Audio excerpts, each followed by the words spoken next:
नमस्कार मित्रों, अपन BSc third year में एब्स्ट्रैक्ट अलजेब्रा पढ़ रहे थे और एब्स्ट्रैक्ट अलजेब्रा में अपन ने पढ़ा था रिंग के बारे में। रिंग की डेफिनेशन छोटी छोटी और भी डेफिनेशंस पढ़ी थी, ठीक है। रिंग विद जीरो डिवाइजर भी पढ़ा था। जीरो डिवाइजर क्या होता है कि रिंग के कोई दो अवयव ऐसे हों जो दोनों नॉन जीरो हों। दो अशून्य संख्याओं का प्रोडक्ट, दो अशून्य संख्याओं का प्रोडक्ट अगर जीरो आ जाए, प्रोडक्ट यानी कि सेकंड बाइनरी ऑपरेशन ऑपरेट करने पर वो शून्य के बराबर हो जाए तो रिंग विद जीरो डिवाइजर होता है, ठीक है। यानी कि देखिए अपन ने क्या देखा था, ring with zero divisor.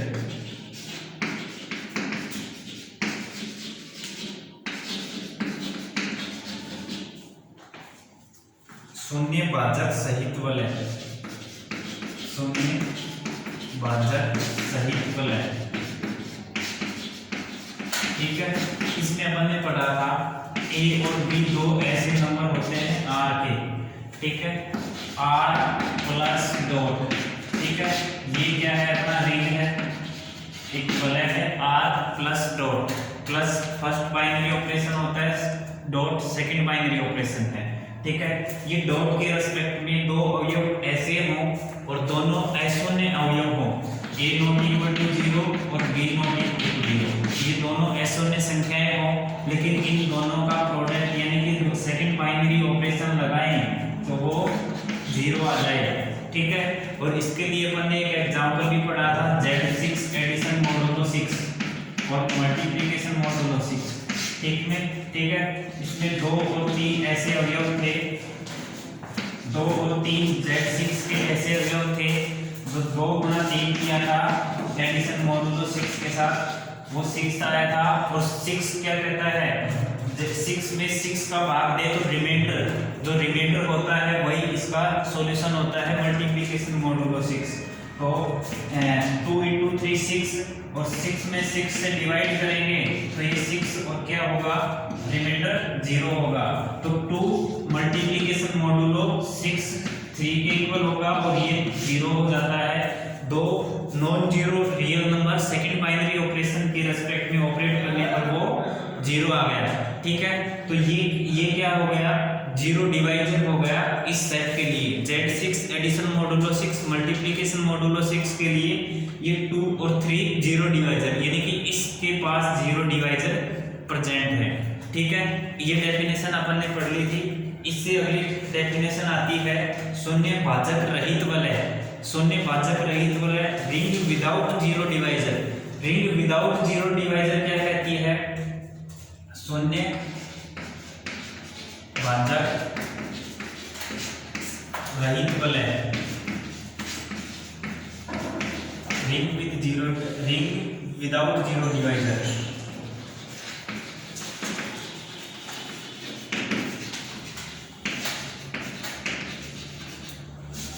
Ring without zero divisor, ठीक है।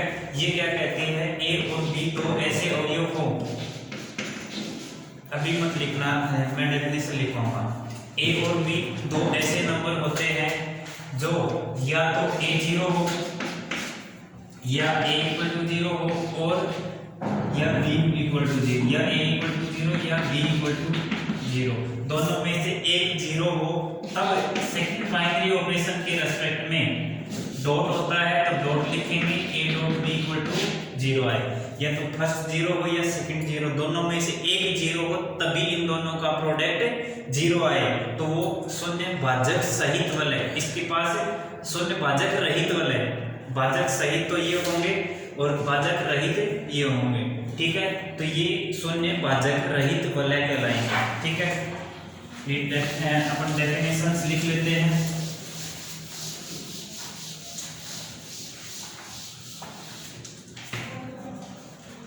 देखो, एक वलय R,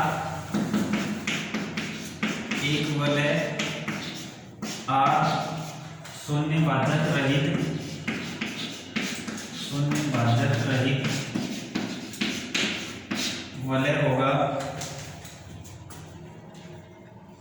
शून्य भाजक रहित होगा यदि a dot b equal to 0 हो 0 या तो a इक्वल टू 0 या b इक्वल टू 0, अर्थात एक वाले r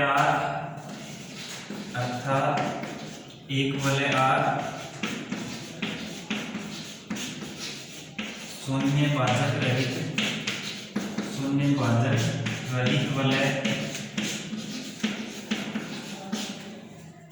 वलय कहलाता है यदि R में ऐसे दो अवयव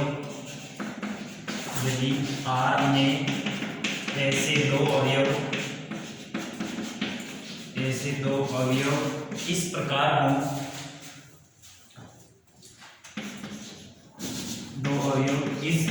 हों, कि a नॉट इक्वल टू 0 और b नॉट इक्वल टू 0 तथा इस प्रकार नहीं हो कि a not equal to 0, b not equal to 0 तथा a dot b equal to 0 आ जाए। ठीक है, कहने का मतलब क्या हुआ, जो ऊपर लिखा है उसी को हमने दूसरे तरीके से लिखा है। एक वलय R शून्य भाजक रहित वलय होगा यदि a dot b equal to 0 हो, ना या तो a 0 हो या b 0, दोनों में से कोई एक 0 हो तब इनका प्रोडक्ट 0 है। या दूसरी भाषा में हमने कहा है एक वलय R शून्य भाजक रहित वलय कहलाएगा यदि R में ऐसे दो अवयव इस प्रकार से नहीं हो, कोई भी दो, जितने भी पेयर बनते हैं ना, सभी में से कोई दो एक ऐसे अवयव नहीं हो कि या a नॉट इक्वल टू 0 हो, b नॉट इक्वल टू 0 हो, बट उनका प्रोडक्ट 0 आ जाए। ठीक है, तो ऐसे दो अवयव नहीं होने चाहिए अपने पास।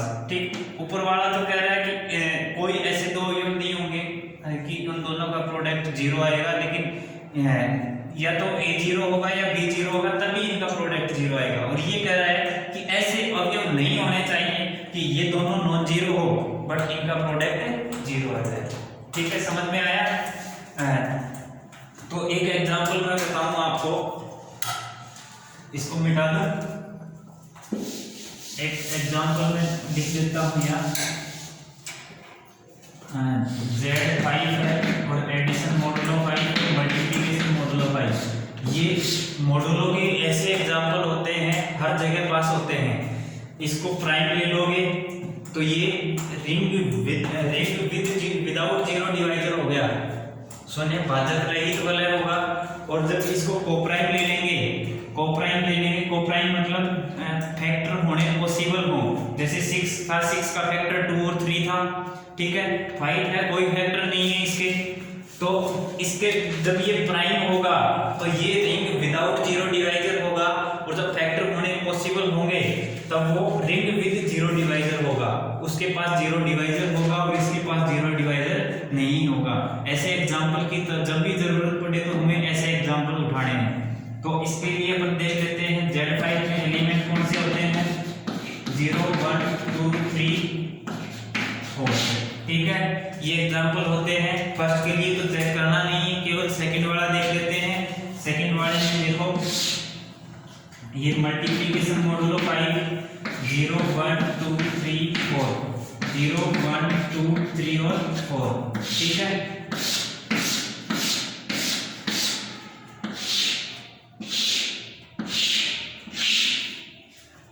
ये 0 का प्रोडक्ट 0 सबके साथ 0 हो गए, ये वाला भी सबके साथ 0 होगा। ठीक है, अब देखो 1 into 1 1 1 2 2 3 और 4, 2 into 1 2 2 into 2 4, 2 into 3 6, 6 divided by 5, 6 divided 5 reminder 1, और रिमाइंडर 1 होगा तो 1, 2 into 4 8, reminder 3, 3 into 1 3, 3 into 3 9, 3 into 2 6, और 6 divided by 5, 6 divided by 5 1, और 3 into 3 9, 9 divided by 5 तो 4, 3 into 4, 4 3 are 12, 12 divided by 5 तो 2 होगा, 4 8 8 3 होगा, 4 3 12 2 होगा और 4 4 16 1 होगा।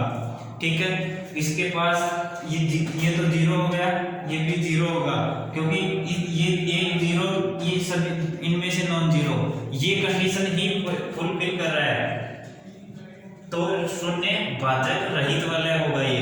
ठीक है, इसके अलावा दो नॉन जीरो का प्रोडक्ट कभी जीरो नहीं बन रहा। ये देखो दो नॉन जीरो वाला टेबल ये है। ठीक है, इस टेबल में कहीं भी जीरो नहीं आ रहा क्योंकि जब भी नॉन जीरो ले रहे हैं, इधर भी नॉन जीरो इधर भी नॉन जीरो, तो पूरा का पूरा नॉन जीरो। ठीक है, तो ये शून्य भाजक रहित वलय होगा। Z5 addition modulo 5 multiplication modulo 5 शून्य भाजक रहित वलय। ठीक है, Z5 addition modulo 5 multiplication modulo 5 शून्य भाजक रहित वलय है क्योंकि इनके दो नॉन जीरो अवयव का प्रोडक्ट कभी जीरो नहीं आता है।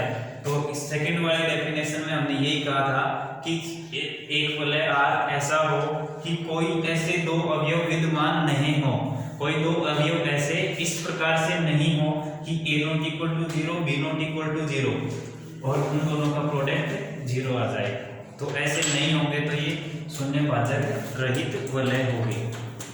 ठीक है, इसके बाद में आता है इंटीग्रल डोमेन, पूर्णांकीय प्रांत। इंटीग्रल डोमेन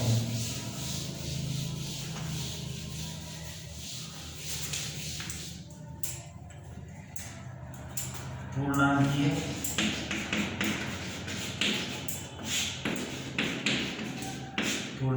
प्रांत। इंटीग्रल डोमेन पूर्णांकीय प्रांत क्या कहता है?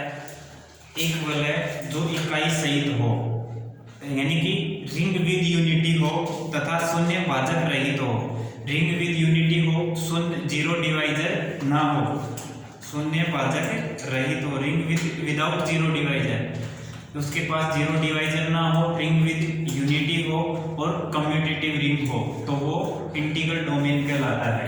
ठीक है, क्या क्या कहा? एक तो कम्यूटेटिव रिंग हो और रिंग विदाउट जीरो डिवाइजर हो, विदाउट जीरो डिवाइजर,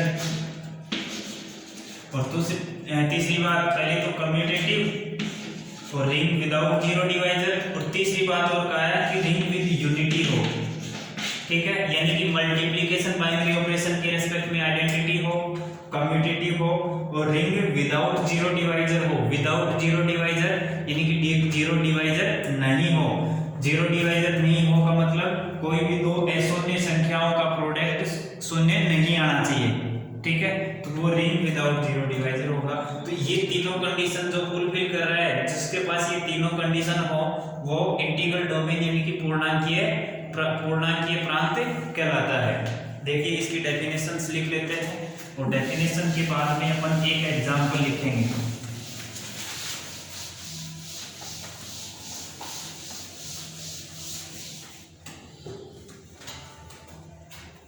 एक वलय जो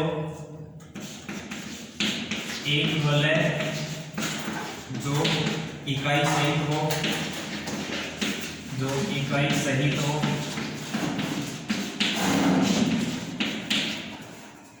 शून्य भाजक रहित,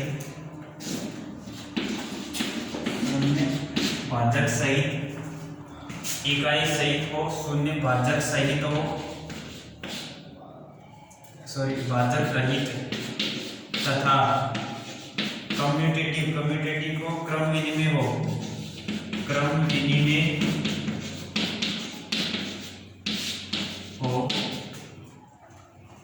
तो उस वलय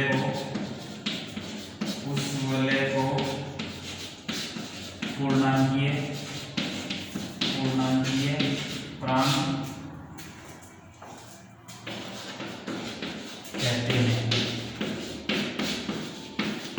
ठीक है, यदि कि एक रिंग है, उसके पास ये तीन कंडीशन होने चाहिए। एक तो रिंग विद यूनिटी, इकाई सहित वलय हो, दूसरी बात शून्य भाजक रहित, शून्य भाजक रहित तो रिंग विदाउट जीरो डिवाइजर।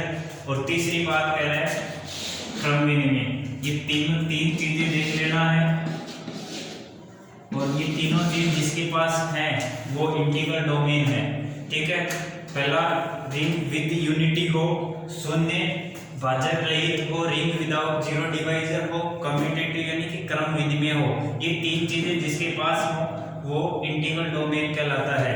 जैसे Z5 एडिशन मॉडुलो 5 और मल्टीप्लिकेशन मॉडुलो 5। ठीक है, अब पहले देखो इसमें इकाई सही, इसमें यूनिटी है 1। मल्टीप्लिकेशन बाइनरी ऑपरेशन के लिए 1 ऐसा अवयव होता है जो R का अवयव होता है, यहाँ R की जगह है Z5। 1 ऐसा अवयव है जो Z5 का अवयव है और वो यूनिटी है। ठीक है, इकाई अवयव,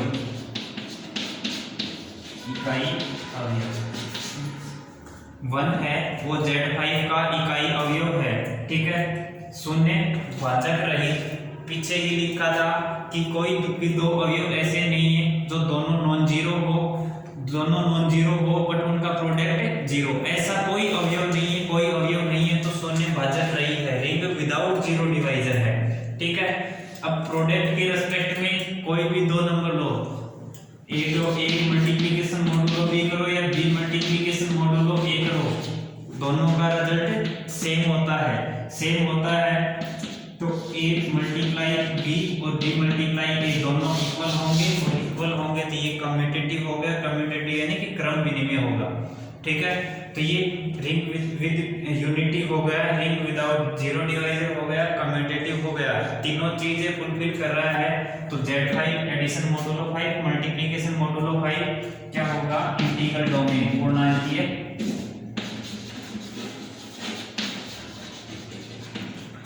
पूर्णांकीय प्रांत है, पूर्णांकीय प्रांत। ठीक है, Z5 एडिशन मॉडुलो 5 पूर्णांकीय प्रांत है। इसके अलावा लिखना चाहो तो ZP लिख लेना direct, ZP addition modulo P multiplication modulo P, ये सभी क्या है, पूर्णांकीय प्रांत है जहां पूर्णांकीय प्रांत है जहां P क्या है, प्राइम अभाज्य संख्या है।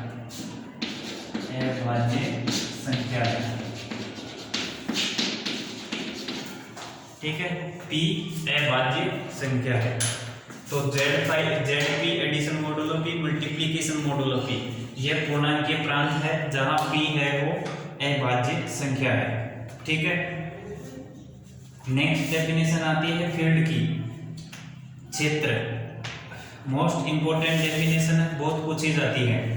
फील्ड क्या होता है, कम से कम दो अवयव वाले ऐसे R को फील्ड कहते हैं, कम से कम दो अवयव वाले ऐसे वलय को फील्ड कहते हैं जो R के शून्येतर गुणन संक्रिया के लिए क्रम विनिमय ग्रुप हो। यानी कि वलय कह रहा है तो फर्स्ट बाइनरी ऑपरेशन के लिए तो क्या होगा, आबेलियन ग्रुप यानी कि क्रम विनिमय समूह होगा, और मल्टीप्लिकेशन बाइनरी ऑपरेशन के लिए अशून्य संख्याओं का समुच्चय, मल्टीप्लिकेशन बाइनरी ऑपरेशन के लिए अशून्य संख्याओं का समुच्चय क्रम विनिमय ग्रुप होना चाहिए। ठीक है, यानी कि दोनों बाइनरी ऑपरेशन के रेस्पेक्ट में आबेलियन ग्रुप होना चाहिए, फर्स्ट के रेस्पेक्ट में भी और सेकंड के रेस्पेक्ट में भी। लेकिन सेकंड बाइनरी ऑपरेशन के रेस्पेक्ट में जब प्रूव करेंगे तो इसमें एक अवयव हटा देंगे, अशून्य संख्याओं का समुच्चय बच जाएगा ये, और अशून्य संख्याओं का समुच्चय के लिए अपन ये आबेलियन चेक करेंगे। ठीक है, देखिए आगे क्या कह रहा है, गुणन संक्रिया के लिए क्रम विनिमय ग्रुप हो तथा प्रत्येक शून्येतर अवयव का गुणात्मक प्रतिलोम हो। प्रत्येक शून्येतर यानी कि प्रत्येक जो नॉन जीरो नंबर है उनके लिए हमें क्या मिलना चाहिए, इनवर्स एलिमेंट मिलना चाहिए। तो हमने आबेलियन ग्रुप बताया है, आबेलियन ग्रुप के लिए फोर्थ प्रॉपर्टी यही होती है, प्रत्येक अवयव का इनवर्स विद्यमान होना चाहिए। ठीक है, तो शून्येतर अवयव के लिए गुणात्मक प्रतिलोम विद्यमान हो, अर्थात एक वलय R क्षेत्र कहलाएगा यदि कम से कम दो अवयव हैं तथा गुणन संक्रिया के लिए क्रम विनिमय इकाई इसमें इकाई अवयव प्रत्येक शून्येतर अवयव का गुणात्मक प्रतिलोम R में विद्यमान है। अर्थात कह रहा है R प्लस क्रम विनिमय और R माइनस 0 डॉट क्रम विनिमय ग्रुप है और डिस्ट्रीब्यूटिव लॉ होल्ड कर रहा है। यानी कि मैं एक बार बता देता हूँ, लिंक बाद में लेंगे। दोनों डेफिनेशन एक ही बात कह रही है।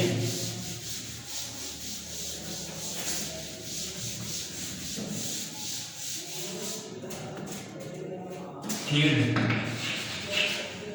या क्षेत्र, देखो फील्ड क्या होगा, R प्लस डॉट, ठीक है, ये वलय है, ठीक है, वलय है तो R प्लस तो क्या है, आबेलियन ग्रुप है, आबेली समूह,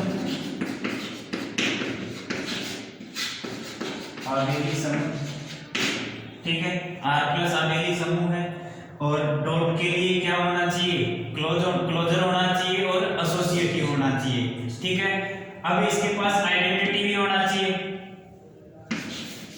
R डॉट के लिए क्या होना चाहिए, यूनिट इकाई अवयव, R डॉट के लिए क्या होना चाहिए, इकाई अवयव होना चाहिए। अब R माइनस 0 एक अवयव हटा देते हैं और dot second binary operation, inverse अवयव, प्रतिलोम अवयव विद्यमान होता है। प्रत्येक अवयव का प्रतिलोम, प्रत्येक अवयव का प्रतिलोम विद्यमान, प्रत्येक अवयव का प्रतिलोम विद्यमान होना चाहिए। यानी कि जितने भी R के R माइनस 0 के अवयव हैं उनका इनवर्स विद्यमान होना चाहिए, ठीक है।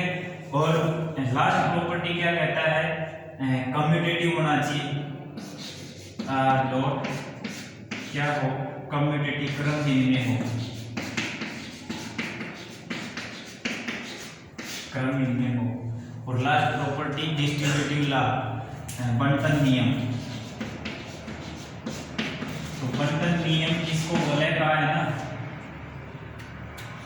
वलय कहा है तो वलय में ही आ गया बंटन नियम। और इसको वलय नहीं कह रहे, यहां से शुरू कर रहे हो, यहां से शुरू कर रहे हो तो आपको बंटन नियम का पालन करना चाहिए, ये भी लिखना पड़ेगा, बंटन नियम का पालन,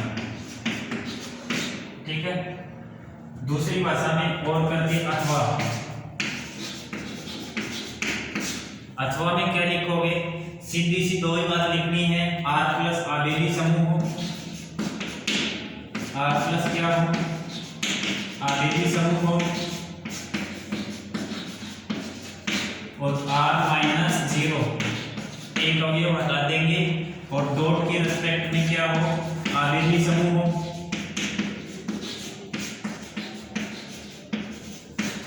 और तीसरी बात क्या लिखेंगे, बंटन नियम का पालन करें। बंटन नियम क्या कहता है, ABC 3 अवयव लेंगे और वो R के होंगे। R के बारे में बात करें तो R रिंग है, रियल नंबर मत समझ लेना, वास्तविक संख्या है। R क्या है, रिंग, ठीक है। 3 R के नंबर हैं, वो इस प्रकार से हो, A dot B plus C बराबर हो A dot B plus A dot C, ठीक है। और दूसरा ये कहता है A plus B dot C हो तो वो होना चाहिए A dot C plus B dot C, ठीक है। ये अगर 3 चीजों को पालन करता है तो भी वलय है, और ये अगर इन सभी को पालन करता है तो भी वलय है, ठीक है। तो परिभाषा में क्या लिखेंगे, R प्लस डॉट वलय फील्ड कहलाएगा, क्षेत्र कहलाएगा यदि वह R प्लस आबेली समूह हो, R इकाई अवयव रखता हो, प्रत्येक R माइनस 0 के अलावा सभी अवयवों का प्रतिलोम विद्यमान हो, क्रम विनिमय नियम का पालन करता हो और बंटन नियम का पालन करता हो, तब वह वलय क्षेत्र कहलाएगा। दूसरी भाषा में अथवा में क्या लिखोगे, R प्लस डॉट क्षेत्र कहलाएगा यदि R प्लस आबेली समूह हो, R माइनस 0 डॉट आबेली समूह हो तथा बंटन नियम का पालन करता हो, ठीक है। लिख ले परिभाषा।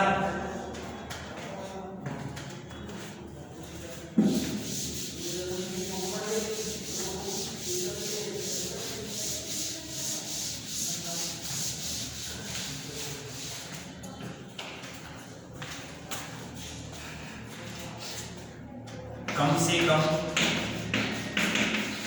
दो अवयवों वाले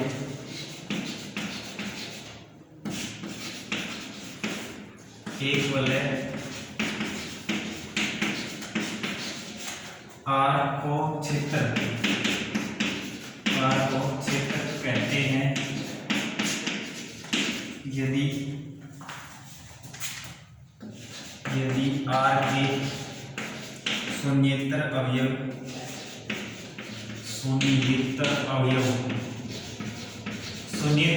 मतलब कि एक अवयव जीरो है। फर्स्ट जो बाइनरी ऑपरेशन होता है उसका तत्समक अवयव हटाने के बाद R के शून्येतर अवयव के लिए गुणन संक्रिया के लिए क्रम विनिमय नियम का या क्रम विनिमय ग्रुप हो शून्येतर अवयव गुणन संक्रिया के लिए क्रम विनिमय ग्रुप हो तथा उसमें प्रत्येक शून्येतर अवयव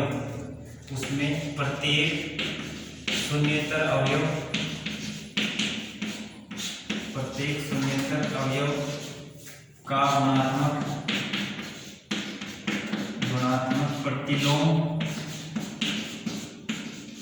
गुणात्मक प्रतिलोम विद्यमान हो।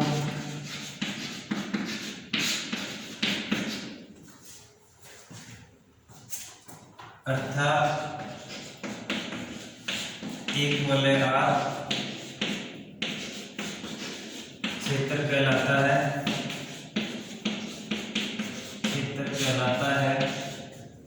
यदि इसमें कम से कम दो अवयव हैं तथा गुणन संक्रिया के लिए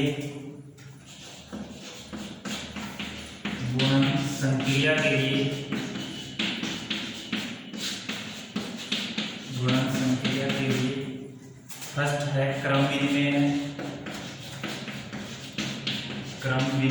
है। सेकंड है इसमें इकाई अवयव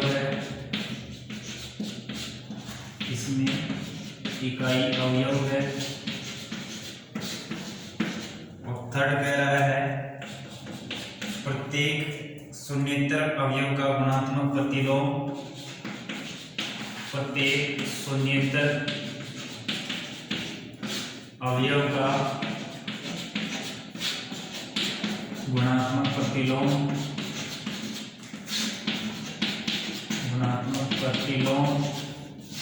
R में विद्यमान हो।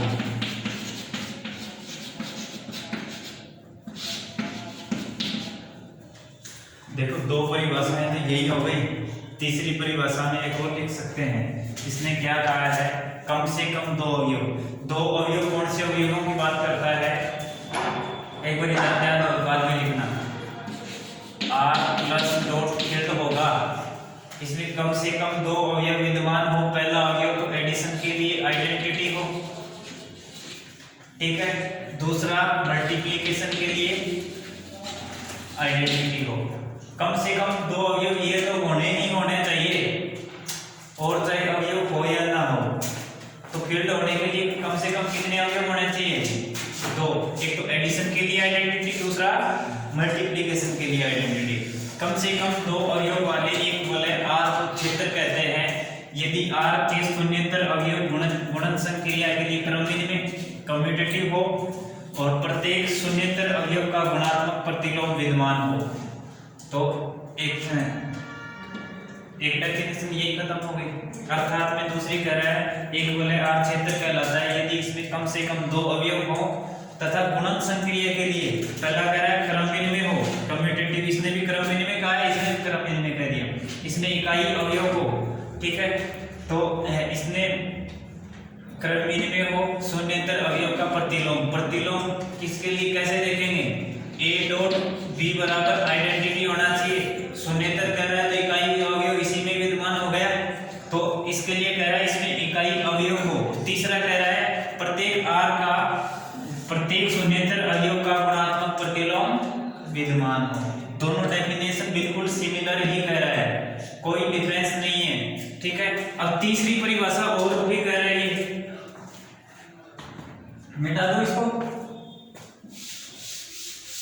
अर्थात करके वो लिख लो।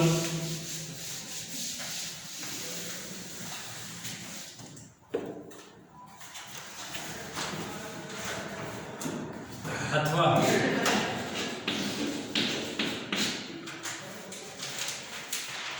आर प्लस डॉट क्षेत्र कहलाएगा, यदि फील्ड कहलाएगा, यदि आर प्लस क्या हो, फर्स्ट कह रहा है आर प्लस एक क्रम विनिमय ग्रुप है, एक क्रम विनिमय ग्रुप है,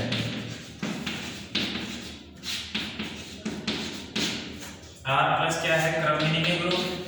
और दूसरा कह रहा है आर माइनस जीरो डॉट क्या है, एक क्रम विनिमय ग्रुप है, क्रम विनिमय ग्रुप। आर प्लस क्रम विनिमय ग्रुप है, आर डॉट एक क्रम विनिमय ग्रुप है। थर्ड कह रहा है for all ABC belongs to R, for all ABC belongs to R, A dot B plus C बराबर होगा A dot B plus A dot C, तथा A plus B dot C equal to A dot C plus B dot C. ठीक है, इन सभी प्रतिबंधों को संतुष्ट करता है तो आर प्लस डॉट क्षेत्र कहलाएगा।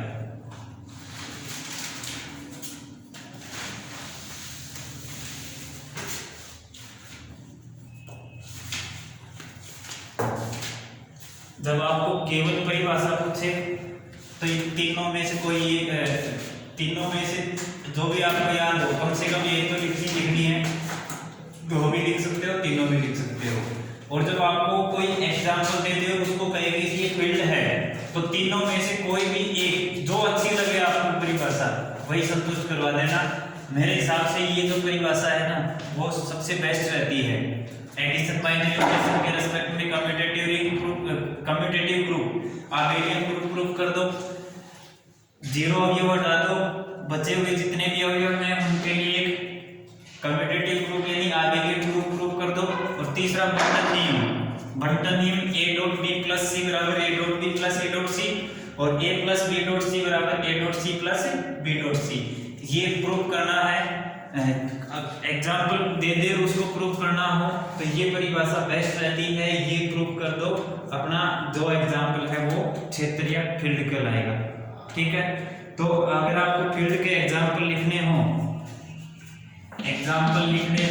तो आप जेड पी